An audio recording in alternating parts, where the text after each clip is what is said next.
Само во држави каде што има режим се напаѓаат синдикатите односно работниците. Доколку Македонија сака да биде дел од тој систем на режим наместо дел од Европската унија, можат да продолжат да го прават тоа, порача денеска првиот синдикалец Слободан Трендафилов, спротиставувајќи се на зачинетиот апетит на владата пропратен со жесток обид за дисквалификација на трудот на работниците, кои бараат достоинствена плата за живот. Од Сојузот на синдикати на Македонија велат дека ќе се бара помош од Европската и Меѓународната конфедерација на синдикати, но и од Европската комисија. Само во држави каде што има режим се напаѓаат синдикатите, представниците на работниците, а последен таков случај е Белорусија. Доколку Македонија сака да биде Белорусија наместо дел од Европската унија, можат да продолжат да го прават тоа. Во наредниот период седници на председателството на Советот и на највисоките раководства на органите и телата ќе се одржат на отворено пред работодавачите и пред владата, како до сега што го правевме тоа на претходната влада.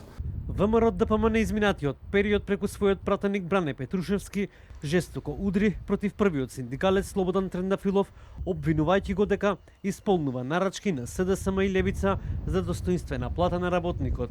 Сојузот на синдикатите на Македонија веќе нема кредибилитет. СДС потврдија дека го координираат синдикатот.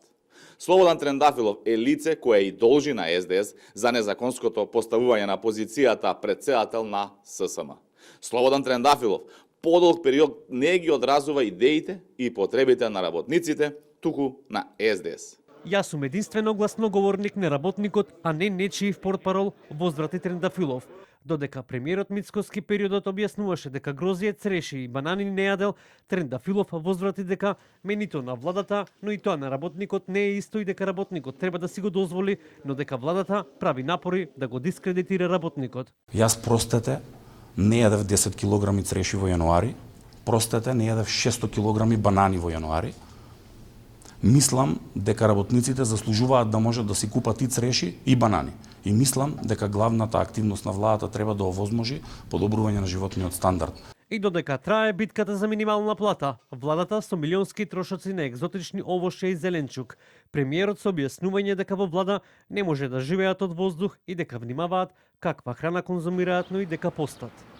Велат да ја пронајдеш радоста во работата е како да ја пронајдеш фонтаната на младоста, но и дека овошјето од вложениот труд е најсладкото од сите задоволства. Останува отворено прашањето дали работникот ќе успее да го вкуси вложениот труд или ќе продолжи да живее низ минималната идеја вредна нешто над 24.000 денари.